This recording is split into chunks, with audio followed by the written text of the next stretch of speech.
Everyone fears time, but time fears the pyramids. Building the pyramids of the Nile Valley almost 5,000 years ago was the most ambitious and spectacular undertaking ever achieved by mankind. The pharaohs of Egypt were so powerful that they sought eternal life, and the pyramids, their colossal tombs, would bring them closer to this wish. Come with us now as we explore the pyramids designed for eternity.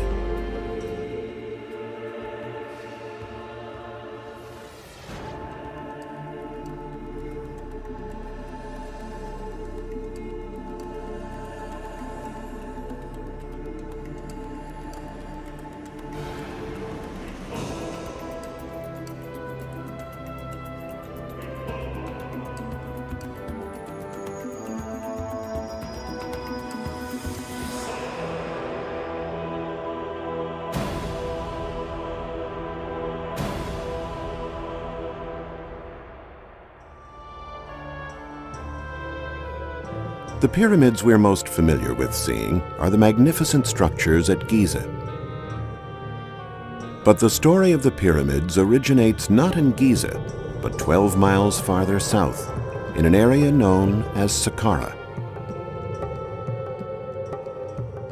Today, a silent span of desert separates Saqqara from Giza. But this was once an immense necropolis, the burial place for the inhabitants of Memphis, capital of the ancient kingdom. This is the Step Pyramid, the oldest stone monument in the world. It was built by the pharaoh Djoser around 2600 BC and designed by Imhotep, the first architect whose name would live on in history. Imhotep's design work was so revolutionary and successful at that time that he was later deified, one of the few non-royals to achieve that distinction. Votive statues in his honor are at the Cairo Museum. For the Saqqara Pyramid, Imhotep chose to layer 6 mastabas, low rectangular stone structures normally erected over tombs, one on top of the other, to reach an overall height of almost 200 feet. Pharaoh Djoser had a stone portrait of himself placed in the serdab, a sealed chamber in the pyramid. And he had 2 holes made in the wall so that he could observe the outside world for all eternity. His is the first life-size stone portrait in the history of mankind. The original is also in the Cairo Museum. Unfortunately, his face was mutilated and irreparably damaged during the robbery of gemstones which were set in the orbit of his eyes. The Saqqara Pyramid is surrounded by several beautifully built constructions that emulate in stone the sheaves of rushes and matting used for ceilings in the houses of nearby Memphis. The ancient city is now completely buried over. Only some palm trees, sand, and a small farming community exist where the great city once stood. At Saqqara, a huge wall surrounded the sacred area of the pharaoh's tomb. The wall was over half a mile long and almost 50 feet high. The 14 stone doors that can be seen along the wall were all false, except for one, the real point of access, which faced south.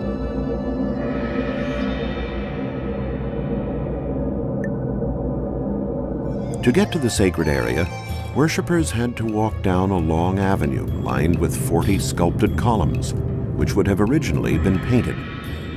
Their shape recalls the sheaves of straw and reeds used to protect brick columns.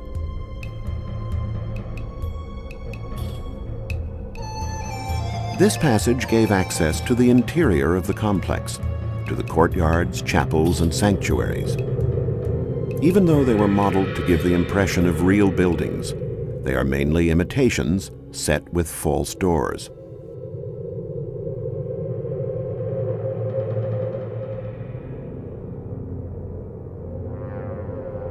At the end of the avenue is the large interior courtyard, with the pyramid rising up in the center, the first noble stone construction created for one man.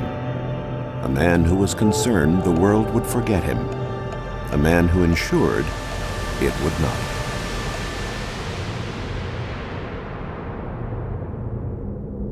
Besides the monuments of pharaohs and princesses, there were many high officials who wanted to build their own tomb in Saqqara, like the tomb of Ti.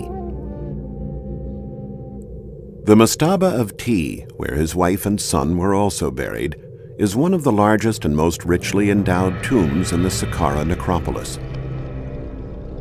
It is possible to gain access to Ti's burial chamber from the courtyard by means of a long, sloping passageway that leads to an underground crypt, where Ti's sarcophagus is preserved in a starkly decorated chamber. The extreme simplicity of this room is in stark contrast to the rich decorations found in the rest of the mastaba. The upper chambers in the tomb are decorated with a series of figures portraying scenes from the daily lives of the dead man and his family. Ti was an important state official, inspector of the pyramids of Abu Sir, as well as being the official court hairdresser.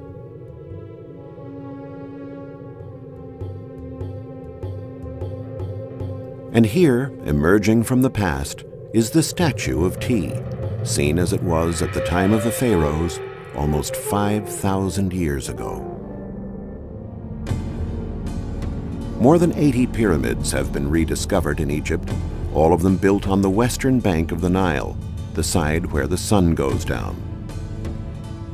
South of Saqqara, near the oasis of Fayum, archaeologists discovered a pyramid of historical importance because of its unique features. The pyramid at Meidum, built for the pharaoh Snefru, founder of the 4th dynasty. Why is this pyramid different from all the others? The monument was originally a step pyramid, like the one in Saqqara. But here in Meidum, the architects working for the pharaoh Snefru believed they had found the secret of the perfect form. They would abandon the previous step structure, fill in the platforms, and make the line of the pyramid smooth and sloping. It was a revolutionary concept. But something went wrong. The bases of the 4 external supporting walls fell in, and the blocks of limestone slipped downward, revealing the internal part that we see today. Like the pyramid in Saqqara, the Meidum pyramid was also surrounded by tombs of princes and dignitaries. The statues of Prince Rahotep and his wife, on display at the Cairo Museum, were found here. When archaeologists discovered the statues of Rahotep and Nofret, the workers taking part in the dig were terrified by their intense expression, which they believed was too lifelike to be that of mere statues. Pharaoh Snefru had another pyramid built, the Pyramid of Dashur, universally known as the Bent Pyramid. Dashur is the modern name of this area south of Saqqara. Another monumental construction, it was worked on by thousands of builders and dozens of architects. While a step pyramid may have provided a stair by which the king ascended to heaven after his death, the true pyramids probably reflect a change to a solar cult, symbolizing the sun's rays radiating down. This construction was the first one to be designed from the very beginning as a true pyramid with smooth, sloping sides.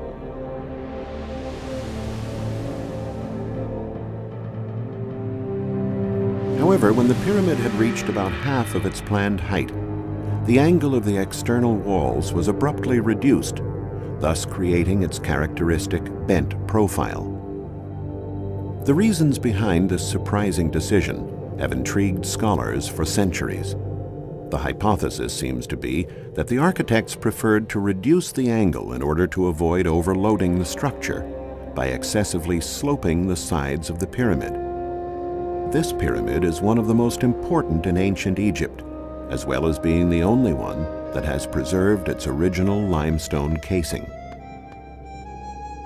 The lessons learned by Snefru's architects were absorbed by the architects working for his son, Pharaoh Cheops, who built the pyramid that was to become one of the 7 wonders of the world. It is north on the Nile that we find the area where perhaps the most exciting chapter in the story of the pyramids took place. On the outskirts of Cairo, the modern-day capital of Egypt, is a small village called Giza. Giza grew up in a haphazard fashion in the recent Egyptian population explosion. In Egypt, a new baby is born every 20 seconds. Cairo now has a population of over 15 million inhabitants. And yet, Giza is a suburb unlike any other, because wherever you look, you see the imposing bulk of a pyramid. On this plateau, set on the edge of the desert, the story of the pyramids achieved its finest hour. It is here that we best appreciate the grandeur and majesty of these constructions and the organizational skills and methods used to erect them. The workers here were organized into teams that hauled blocks of stone on huge sleds mounted on logs of wood. Each team was made up of about 1,000 men, organized along military lines and led by a master mason and various underlings. They were not slaves. They earned a regular wage, bed, and board. It is thanks to their work that these immense structures were ever completed. Even today, such imposing buildings would involve complex engineering problems. The Great Pyramid of Cheops, which was the first one to be built in Giza about 2500 BC, has a base that covers over 12 acres, and each side is longer than 2 football fields. But here's what's amazing. The base is leveled off so perfectly that there is never more than an inch of error. How did they do this? This level of precision was achieved with simple measuring rods and lines of cords, and by observing the sun and the stars. They might also have employed the use of spirit levels for the horizontal lines. More than 2,300,000 blocks of stone were needed to build the base. They weigh between 2 tons and 200 tons each. It may sound incredible, but this was once a lush green land, with neither desert nor buildings here.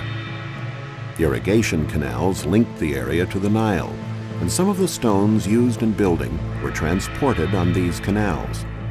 A boat made with cedar wood, built almost 5,000 years ago, was discovered here in 1954 near the Pyramid of Cheops, still in a perfect state of preservation. Archaeologists found it belonged to the Pharaoh Cheops himself. 140 feet long, equipped with 12 oars. It was probably used by Cheops when he traveled along the Nile. On those occasions, his subjects could get a glimpse of their pharaoh and pay homage to him. Originally, the pyramids were covered in a very smooth limestone casing, which can be seen at the Pyramid of Khephren only at its tip. It was so smooth that the first-century Roman historian Pliny described how local inhabitants used to have fun sliding down the steep sides of the pyramids. According to the historian Herodotus, more than 100,000 men worked for almost 10 years just to build the causeway that ran from the river to the plateau on which the Pyramid of Cheops stands. And yet, such lavish and grandiose undertakings were not always appreciated. The enemies of Pharaoh Cheops spread a rumor that the pharaoh forced his daughter into prostitution in order to make up the necessary funds. This may or may not be true. What we do know is that Cheops was not very popular with his subjects, which is perhaps why this tiny statue in the Cairo Museum is the only one of this powerful pharaoh that has survived. The whole complex was later expanded with the construction of 2 other pyramids, which then, as now, added to its majestic grandeur. Khephren, the son of Cheops, built a pyramid that was slightly lower than his father's, but looks higher because it's built on top of a small plateau. Then Mycerinus, the last pharaoh of the 4th dynasty, erected the smallest of the 3 pyramids, which is 213 feet high.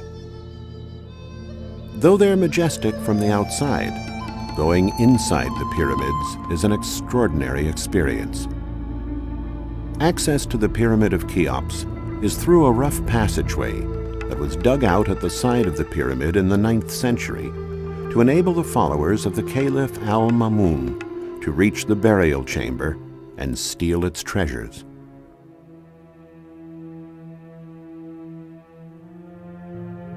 In 1001 Nights, there is a description of the magical riches of the pharaohs. Inside the Western Pyramid are granite chambers filled with precious gems, unimaginable quantities of gold coins, and magnificent instruments and arms spread with miraculous ointments to prevent them from rusting until Judgment Day. A steep climb inside the pyramid brings you to the burial chamber of Pharaoh Cheops. Only the king's austere granite sarcophagus remains, empty, damaged, and with the cover missing. Centuries and centuries ago, unknown hands rifled all the contents without the least respect for the pharaoh's mummified body.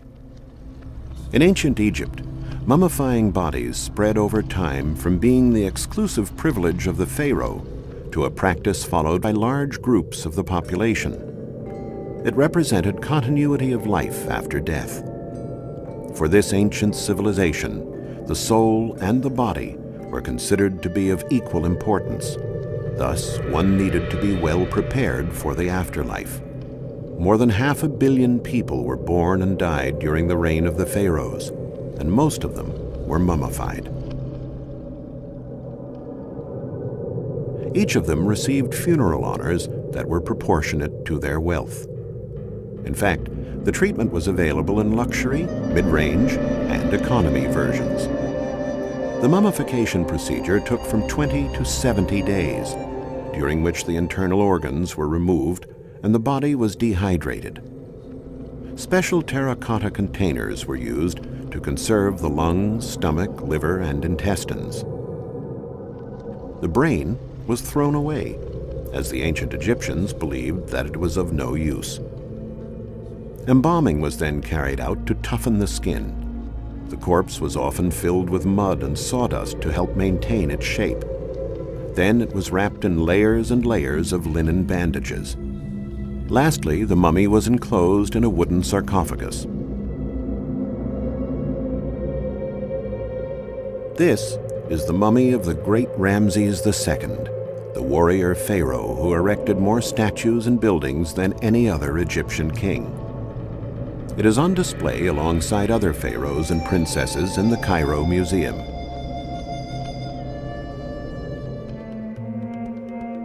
Pyramids and the images of mummies that inhabited them are not the only draw at Giza.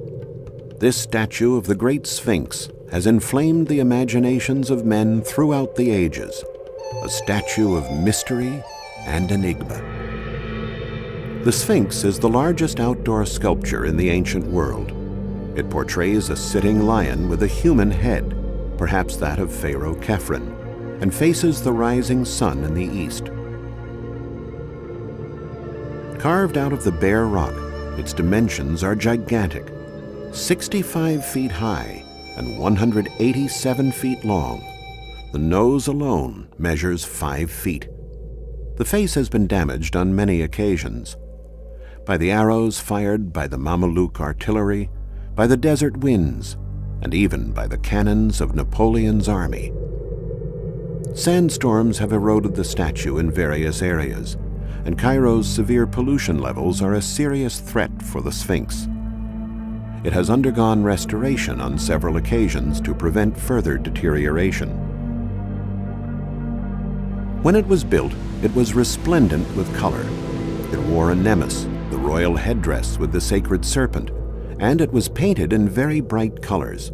The face was red, and the false beard worn by every pharaoh was yellow and blue. Even today, the reasons behind the construction of this enormous statue remain a bit of a mystery.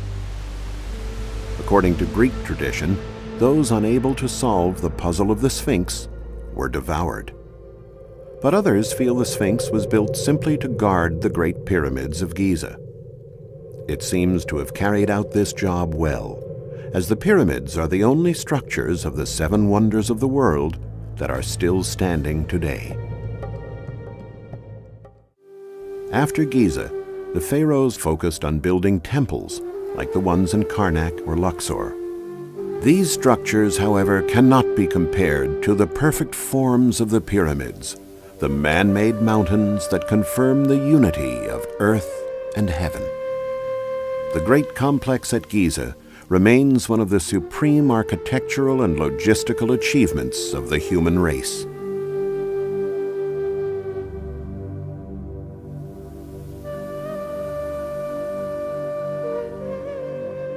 The Pharaoh Cheops left us with these words: "My pyramid shall be an indestructible monument, such as none has been created in God's time.